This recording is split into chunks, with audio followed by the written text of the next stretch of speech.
তুমি একটা পিচ্চি মেয়ে, তুমি বিয়ের কি বুঝবে? আমার সকল কাজ কি তুমি পারবে? তোমার তো বিয়ের বয়স হয়নি, তাও তুমি বিয়ে করতে পাগল হয়ে গেছো কেন? পিচ্চি মেয়েটি তখন বলল, আপনার স্ত্রীর থাইকা আমি বেশি পারব। আপনার কতটুকু ক্ষমতা আছে আমার তা দেখার আছে। আমি পিচ্চি মেয়ের মুখে এরকম কথা শুনে অবাক হয়ে গেলাম। একটা বাচ্চা মেয়ে বলে কি? মেয়েটা আরও বলল, আপনি আমায় বিয়ে করে দেখেন আমি কি করি। আমি তখন পিচ্চি মেয়েটাকে বললাম, ঠিক আছে, তাহলে আমি বিয়ের আগে তোমার একটা পরীক্ষা নিতে চাই। যদি পাশ করো তাহলে আমি তোমায় বিয়ে করব। মেয়েটা বলল, আপনার যে কোনো পরীক্ষায় পাশ করতে পারব। তারপর আমি পিচ্চি মেয়েটাকে নিয়ে হোটেলে গেলাম। পিচ্চি মেয়েটাও রাতে আমার সাথে। আমার তো বিশ্বাস হচ্ছে না, কি করে সম্ভব এই বাচ্চা মেয়ের ধারা। বাকি ঘটনাটি গল্পটা বলছি। 2 দিনের ছুটিতে বাসায় এসে হতভম্ব হয়ে বসে আছি আমি, যাকে খালাতো বোন নিজের বোন বলে জেনে এসেছি। ছোটবেলা থেকে সেই পিচি আমার সাথে আমার মা আমার বিয়ে ঠিক করেছে, আর বলছে বিয়ে না করলে সে নাকি মরে যাবে। ও আচ্ছা, আমার পরিচয়টা দেই। আমি মানিক, বিসিএসএ প্রশাসন ক্যাডারের সহকারী কমিশনার পদে সেই 23 জনের মধ্যে একজন। যেখানে সরকারি চাকরি মানেই সোনার হরিণ, সেখানে বিসিএস প্রাপ্তরা হল হীরার খনি না, এটা আমার মতামত নয়। আমি বিসিএস পাওয়ার আগেও যেমন সাধারণ ছিলাম, এখনও তাই আছি। তবে মানুষজনের ভাবসাব এ নিজেকে অসাধারণ ভাবতে হয় খানিকটা। সে যাক ভেবেছিলাম এবার মাকে হাসানোর জন্য রাজি করাব।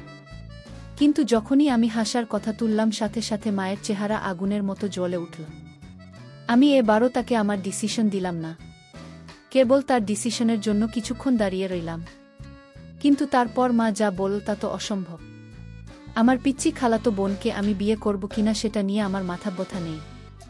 আমার মায়ের মাথা ব্যথা হলো একজন আকাশ পার হওয়া মেয়ের সাথে আমার বিয়ের কথা ভাবতে পারাটা মায়ের কাছে অসম্ভব বলে মনে হতো। হ্যাঁ, ওর সাথে সম্পর্কের প্রায় 9 বছর হতে চল। এই 9 বছরের মেয়েটা আমার অসীম অবহেলা, সেও আমাকে ভালোবেসেছে। আমি রাতের পর রাত তাকে বলেছি আমি পড়া শেষ করে কল দিচ্ছি, থাম। তারপর আমি পড়তে পড়তে ঘুমিয়েছি।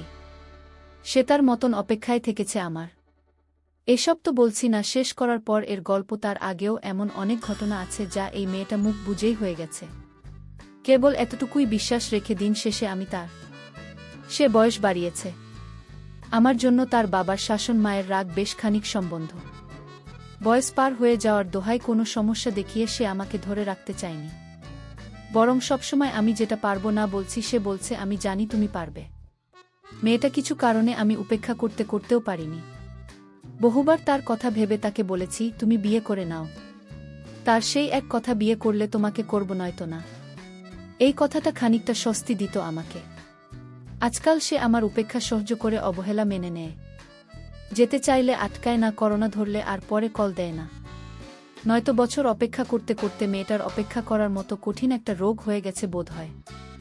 আমি জানি মেয়েটা কষ্ট পায়, রাতভর কাঁদে, সমাজের সব কথা, বাড়ি থেকে বিয়ের চাপ, সবটা হাসি মুখে মেনে নিয়ে মেয়েটা খুব ক্লান্তি বোধ করে। মাঝে মাঝে আমাকে বলে, মানি কিছু কথা ছিল। আমি জানি কি কথা, তবে মায়ের আপত্তির কথা বারবার তাকে শোনাতেও ভালো লাগে না আমার। তাই প্রায় দিন তার কোলে ভয় করি। হঠাৎ একদিন কল করে বলি, আর বলো না, খুব ব্যস্ত ছিলাম একদিন। তারপর সে নরমভাবে বলে, আমি জানি তো বিসিএস ক্যাডারের অনেক রকমের ব্যস্ততা থাকে। যাই হোক, পরের ক্লাসের জন্য বসে আছি, সময় হয়ে গেছে, রাখছি বলে কেটে দেয়। কথা বাড়ায় না আসে। আগে ঢাকা থেকে বাড়িতে আসলে তার জন্য সময় বের করে দেখা করতাম, আজকাল সেটাও কমিয়ে দিচ্ছি। মায়ের কিছু কথার প্রভাব আমার উপরে পড়ে গেছে। 28 বছর একটা মেয়ের জন্য বিশাল ব্যাপার। এখন আর হাসনাকে আমার ভালো লাগে না তেমন, হয়তো তাকে দেখার জন্য যে আমি ছটফট করতাম সেই আমি, তাই আজকাল আর তাকে দেখতে চাই না। কেন নাকি টাকা ইনকাম আর ক্যারিয়ার হওয়ার পরে মানুষের চিন্তাভাবনা আচমকাই বদলে যায়। আজকাল এসব আজব চিন্তা ভাবনা মাথায় ঘুরতে থাকে সবসময়। কিন্তু সে সবকে আমি সময় দিই না। ঘাড়ে চড়ে বসার একটা সুকটান দেওয়ার তাগিদে বাসা থেকে বের হলাম। তারপর অনেক দিন পরে এক মুহূর্তের জন্য হাসনাকে ছাড়া অন্য কাউকে নিয়ে ভাবতে শুরু করলাম। আকাশ মেঘলা হয়ে আসলো, হয়তো একটু পরে বৃষ্টি শুরু হবে। আমি স্কুলের পাশের মাঠে বসে একা একা অন্য কাউকে নিয়ে ভাবছি। স্কুল ছুটির পরে বৃষ্টিতে কত ভিজেছি আমরা না, এটা আমার মনে পড়তো না। সদ্য কিছু ছেলে মেয়েকে দেখেছি ভিজতে ভিজতে বাসার দিকে যেতে।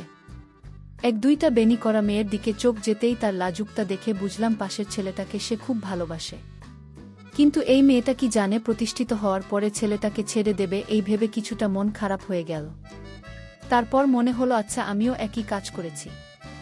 অতঃপর আর সেখানে বসে থাকলাম না। ঘড়িতে সময় তখন 2:30। হাসিনাকে এখন স্কুলে গেলে পাওয়া যাবে। আমি সোজা ওর স্কুলের উদ্দেশ্যে চলে গেলাম। সেখানে চাকরি করে আজ প্রায় 5 বছর। গেটের সামনে রিকশা থামতেই হাসিনার সাথে আমার চোকাচোকি হলো। ইশারায় বললাম উঠে বসতে। তারপর তার দিকে চোখ ফেরাতেই প্রথমবারের মতো উপলব্ধি করলাম চোখের নিচে ডার্ক সার্কেলগুলো। এগুলো যেন সাক্ষী তার রাতের পর রাত না ঘুমানোর। তারপর তার দিকে যতবার তাকালাম কেবল মনে হতে লাগল এই মেয়েটাকে তো একসময় খুব ভালোবাসতাম, এর জন্যই তো পাগলামো করতাম। তাহলে পাশাপাশি রিকশায় বসে ও আজ আমাদের এত দূরত্ব কেন হাসো না? এখন আর আমার সাথে কথা বলা দেখা করা, ফুচকার আবদার এসবের জন্য জেদ করে না কেন রিকশাটা হাসিনার বাড়ির সামনে থামাতে বললাম, ও কিছুই বল না, নেমে গেল। আমি বললাম আজ সন্ধ্যায় রিকশায় ঘুরব, নীল শাড়িটা পরে রেডি থেকে নিতে আসব। ও এবার মুচকি হেসে বলল অপেক্ষা করব। তারপর বাড়ির ভিতরে চলে গেল। আমি বাসায় এসে একটা ঘুম দিলাম, কারণ আপাতত মাথা কাজ করছে না, একটা ঘুম দরকার। প্রায় 8টা বাজে। ঘুমের ভাবটা কাটতেই আবারও ফোন বাজতে লাগল। ফোন ধরে বললাম বলো এমন কেন করো মানিক? কি করলাম? তোমার আসার কথা ছিল না, শরীর ঘুমাচ্ছিলাম। 10টায় আসছি বলে কেটে দিলাম। তারপর হাসনা দেওয়া খুব পছন্দের সাদা পাঞ্জাবিটা গায়ে দিলাম। ঘর থেকে বের হতেই মায়ের সামনে পড়লাম। তারপর মা বলল ফকিরের বাচ্চা, এত কাপড় থাকতেই ফালতু মেয়ে দেওয়া পাঞ্জাবিটাই তোর গায়ে দেওয়া লাগবে কেন? কোথায় যাওয়া হবে? না তোর বাসায় মানুষ আসবে, একটু পরে বের হচ্ছি না। টেবিলে প্লেট রাখতে রাখতে এসব বলল মা। আমি বললাম বড় আপা আসবে নাকি? মা বলল তোর খেলার আসবে, তোর তো ছুটি নাই, তাই আজকে রাতে বিয়ের সবটা করে নিতে চায়। আমি অবাক হলাম, তবে কিছু বললাম না। আবার রুমে এসে কিছুক্ষণ বসে থাকলাম। তারপর হাসিনাকে কল দিয়ে বললাম নিয়ে বের হব, আর তোমার ভোটার আইডিটা একটু দরকার আছে, নিয়ে এসো মনে করে। ও বিশেষ কিছু জানতে চাইল না, বলল আচ্ছা। তারপর আমি এখন ওকে নিয়ে কাজী অফিসে বসে আছি। কাগজপাতি ঠিক হলেই আমরা বিয়ে করব। হাসিনার চোখের চেয়ে বেশি ঝলকানি আর যেন একটু বেশি সুন্দর লাগছে, একদম হুদার চেয়েও বেশি সুন্দরী। বিয়ে পাত চুকিয়ে আমি হাসিনাকে নিয়ে বাড়ি ফিরলাম। দরজায় দাঁড়াতেই সবাই আমাদের দেখে হতভম্ব। মা ওকে দেখেই যা নয় তা বলা শুরু করে দিল। বড় আপা এগিয়ে এসে হাসনাকে বাড়ির ভিতরে সোফায় নিয়ে বসাল। তারপর বলল এতদিনে একটা কাজের কাজ করেছিস ভাই। মাপার কথায় অগ্নিমূর্তির ন্যায় বিগড়ে গেল। তারপর আবারও হাসনাকে বকতে লাগল। তখন আমি বলা শুরু করলাম মা, এই যে তোমার বড় মেয়ে, তার বয়স কত করে বিয়ে দিয়েছিলে? যেন 27, তাও নাকি আপা তোমার কাছে ছুটি ছিল? পাড়া প্রতিবেশী কিছু বললে তার উপরে ঝাঁপিয়ে পড়তে না করনি? অথচ আমার কত কত সময় ফিরে গেছে, মনে আছে তোমার? তবু তুমি বলতে আমার মেয়ে এখনো বুড়ি হয়নি, ওর আরও ভালো ঘরে বিয়ে দেব। তারপর একদিন আবার বিয়ে হয়ে গেল। তখনও তোমাকে বলতে শুনতাম মেয়ে তাকে আরও কিছুদিন রাখতে পারতাম। তোমার মেয়ে আকাশে তোমার কাছে খুকি ছিল। অথচ কথাটা যখন তোমার ছেলের ঘাড়ে এসে পড়ল তখন অন্যের মেয়েটা বুঝি। আজকে যদি আমি ভালো পজিশনে না থাকতাম, ভালো টাকা স্যালারি না পেতাম, তখনও কি তোমার মতবাদ এমনই থাকতো? কই, আজ থেকে 5 বছর আগে যখন ওকে তোমার সাথে পরিচয় করিয়ে দিলাম, তখন তো তুমি ওকে বলেছিলে এমন চাঁদ মুখে কেউ পছন্দ না করে থাকতে পারে। তাহলে আজকের সেই পছন্দের মেয়েটাকে তোমার কাছে বড়ই অসুন্দর লাগে। সেই মুখেই আজ কেন বয়সের ছাপ পড়ছে বলে লাগে? কারণ আজ তোমার ছেলে প্রতিষ্ঠিত, নাকি তুমি কয়েক হাজার টাকার মুখ বেশি দেখছো বলে? বেশি কিছু চাইনি মা, মেয়েটা আমার জন্য অনেক কিছু হয়েছে। একজন মেয়ের বিয়ের বয়স 18 পেরোতেই হয়ে যায়, সেখানে মেয়েটা আমার এত অবহেলা, অবজ্ঞা, উপেক্ষা সয়ে থেকে গেছে। শুধু আমার নয়, তোমার মতন অনেকের কাছেই তাকে শুনতে হয়েছে।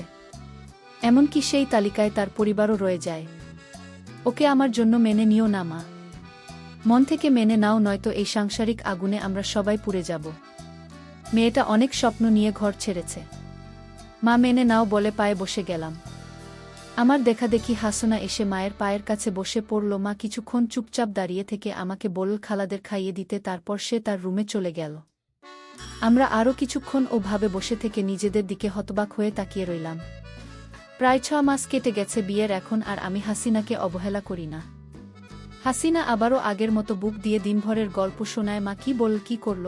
আমি প্রায় বলি ঢাকায় আসল সংসার করি, তার এক কথা আমার সংসার ফেলে যাওয়ার জো আছে। মা একটু ১৯-২০ হলেই হাসিনা মা কই গেলি বলে বাড়ি মাথায় তুলে রাখে, তেল চুন পান সব কিছুতেই আমি। তাহলে বলো এমন সংসার ছেড়ে কোথাও যাওয়া যায়? আমি কেবল হাসি আর ভাবি এই মেয়েটাকে। সকালে আমি যে নিজেই ঠকে যেতাম। তার কিছুদিন পর আমার খালা বাড়িতে এসে জোরে জোরে চিল্লাতে লাগল আর বলতে লাগলো আমার মেয়ের সাথে বিয়ের কথা ছিল, আর আজ তোমার ছেলে একটা বুড়ি মেয়েকে বিয়ে করে এনেছে। এ আমি কিছুতেই মেনে নিতে পারি না। আমার মেয়ে কি কম সুন্দর নাকি? এবার লেখাপড়ায় 2 পয়েন্ট পেয়েছে, হয়তো তার বয়স কম দেখায়। বাচ্চা মেয়ে তো কি হয়েছে, এর চাইতে কম বয়সী মেয়েরা কি সংসার করছে না? খালের মুখে এরকম কথা শুনে আমি অবাক হয়ে গেছি। আমার মাকে বলছে তুই বোন হয়ে আমার সাথে এরকম বেইমানি করতে পারলে? মা বলল আমি তো বেইমানি করিনি। আমার ছেলে ভালোবেসে বিয়ে করেছে, আমার ছেলের পছন্দের বাইরে তো আমি কিছু সিদ্ধান্ত নিতে পারি না। খেলা বল তাহলে আগে কেন কথা দিয়েছিলেন? এখন তো আমার মেয়ে দানাপানি ছেড়ে মরতে বসেছে। মা বলল এখন আর কি করার আছে আমার, বলতো তোর মেয়েকে পূজা। খালা বলল আমার মেয়ের যদি কিছু হয় তাহলে আমি কিন্তু মা ছেলে কাউকে ছাড়ব না। খালের মুখে এরকম কথা শুনে আমি একটু চিন্তায় পড়ে গেলাম। আমি জানি খালা এখন আমার বড় চাকরি হয়েছে তো তাই আর লোকটাকে সামলাতে পারছে না। আমি এসব ভাবতে লাগলাম। আমার মাকে বললাম মা তুমি কিচ্ছু চিন্তা করো না, তোমার বোনের পিচ্চি মেয়েকে আমি সব বুঝিয়ে বলবো। আমি আশা করছি সব ঠিক হয়ে যাবে। মা বলল তাই যেন হয় বাবা, মেয়েটা যদি কিছু করে বসে তাহলে তো তোর উপর ঝামেলা হতে পারে। আমি বললাম মাইনে নিয়ে তুমি কোনো চিন্তা করো না, কিভাবে কি করতে হয় আমার সব জানা আছে। তারপর একদিন খালার পিচ্চি মেয়েটা হঠাৎ আমাদের বাড়িতে আসলো। আমি তাকে বললাম আসো তুমি আমার ঘরে আসো। পিচ্চি মেয়েটাই আমার রুমে আসলো। আমি তাকে বসতে বললাম, দেখলাম মেয়েটা কাছে। আমি বললাম এই মেয়ে তুমি কাঁদছো কেন? মেয়েটা বলল আমি আপনাকে ভালোবাসি। তাই আমি বললাম তোমার কি ভালোবাসার বয়স হয়েছে? আর তোমার বিয়ের বয়স হয়নি, এখনই বিয়ের জন্য এত পাগল হয়েছ কেন? পিচ্চি মেয়েটা বলল আপনার স্ত্রীর চাইতে আমি আপনাকে বেশি সময় দিতে পারবো। আমার বয়স কম হলেও বিয়ের সকল কার্যক্রম চালিয়ে যেতে পারবো। আমি তো এই পিচ্চি মেয়ের কথা শুনে অবাক হয়ে গেলাম।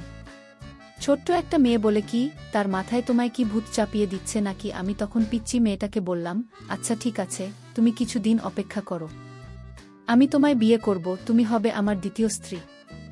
এতে কি তোমার আপত্তি আছে? পিচ্চি মেয়েটি বলল আমি শুধু আপনাকে চাই। বিয়ের 1 মাস পর আমায় বিদায় দিয়ে দিলেন, তাও আমাকে বিয়ে করুন, নইলে আপনাকে ছাড়া আমি বাঁচতে পারবো না। পিচ্চি মেয়ে এসব কি বলে 1 মাস পর চলে যাবে? তাও তাকে বিয়ে করতে হবে? আমি তো কিছুই বুঝছি না। মেয়েটির মাথায় কি সমস্যা আছে নাকি? আমি মেয়েটাকে বললাম তোমার 1 মাস হলেও চলবে, আর তুমি কিন্তু ছোট, তুমি আমার সকল চাওয়া পূরণ করতে পারবে কি? পিচ্চি মেয়েটা বলল একবার আপনার দায়িত্ব দিয়ে দেখেন আমি পারি কিনা। মেয়েটির প্রত্যেকটা কথা আমার কাছে অদ্ভুত বলে মনে হচ্ছে। দিচ্ছি মেয়ের মুখে এসব কথা মানায়। আমি বললাম ঠিক আছে, আমি তোমাকে পরীক্ষা করতে চাই। মেয়েটা বল কি পরীক্ষা করবেন? আমি বললাম আমি যে তোমাকে বিয়ে করব সেটা আপাতত আমার স্ত্রীকে জানানো যাবে না, বিয়ে হয়ে গেলে পরে জানলে কোনো সমস্যা নাই, কিন্তু আগে যদি তুমি আমার পরীক্ষায় পাশ করতে পারো তাহলে আমি তোমাকে বিয়ে করতে পারবো। মেয়েটি বলল কি পরীক্ষা? আপনি যে পরীক্ষা দেবেন সেই পরীক্ষায় পাশ করতে পারবো। আমি বললাম তাহলে তুমি আমার সাথে একদিন দূরে কোথাও যেতে হবে। সে বলল আপনি জেনে বলবেন সেখানেই যাব। আমি বললাম তাহলে তোমায় নিয়ে পটুয়াখালী যাব ঘুরতে। সে খুশি হয়ে বলল ঠিক আছে। আমি পরের দিন তাকে পটুয়াখালী ঘুরতে নিয়ে গেলাম। তারপর রাত হল, আমরা একটা হোটেলে উঠলাম। তারপর আমি বললাম আজ রাতে তোমার পরীক্ষাটা নিবে। আমি বললাম আচ্ছা তুমি আমায় সত্য করে বলো তো, তুমি কি কাউকে ভালোবাসো? সে বলল বাসি আপনাকে। আমি বললাম এটা মিথ্যা, তুমি অন্য একটা ছেলেকে ভালোবাস, তাই না? সে বলল না, আমি আপনাকে ছাড়া কাউকে ভালোবাসি না। তারপর যে ছেলেটি তাকে পাগলের মতো ভালোবাসত সেই ছেলেটিকে আমি ডাক দিলাম, দিদার তুমি আসো তো, দিদার তুমি সব খুলে বলো। দিদার বলল স্যার আপনার খালাতো বোন আমায় পাগলের মতো ভালোবাসত, কিন্তু আপনার যখন বড় চাকরি হয়ে গেছে তখন আপনার খালা তাকে আপনার কাছে বিয়ে দিতে চায়। আপনার খালা বল দরকার হয় একদিনের জন্য ওকে বিয়ে কর, কারণ তার সম্পত্তির ভাগ আমি চাই। আপনার খেলা একজন লোভী মানুষ। আমি তখন পিচ্চি মেয়েটাকে বললাম এসব কি বলেছে ছেলেটি? পিচ্চি মেয়েটি বলল আমার কোনো দোষ নাই, সকল দোষ আমার মায়ের, কারণ আমি মায়ের পরামর্শে আমি আপনার সাথে বিয়ের নাটক করতে বাধ্য হয়েছি। আপনি আমাকে ক্ষমা করে দেন। আমি দিচ্ছি মেয়েটাকে বললাম আমি তোমায় মাফ করতে পারি। তবে আমি তোমাকে 2 বিঘা জমি তোমার নামে বিক্রি করে দিলাম। আর সেই টাকাটা দিয়ে তোমরা দুজন বিয়ে করে সুখে থাকো। আমি বুঝি ভালো স্যার। কি মর্ম? পিচ্চি মেয়েটি বলল, আপনি আমাকে ক্ষমা করে দেন। প্রিয় বন্ধুরা, গল্পটি ভালো লাগলে অবশ্যই কমেন্ট করে জানাবেন। আর নিয়মিত এমন আলাদা স্বাদের গল্প শুনতে ভিডিওটিতে লাইক এবং চ্যানেলটিকে সাবস্ক্রাইব করে সাথেই থাকুন। আর হ্যাঁ, নোটিফিকেশন বেলটি অল করে রাখবেন, যাতে পরবর্তী গল্প সবার প্রথমে আপনাদের কাছে পৌঁছে যায়। ধন্যবাদ বন্ধুরা, ধন্যবাদ সবাইকে।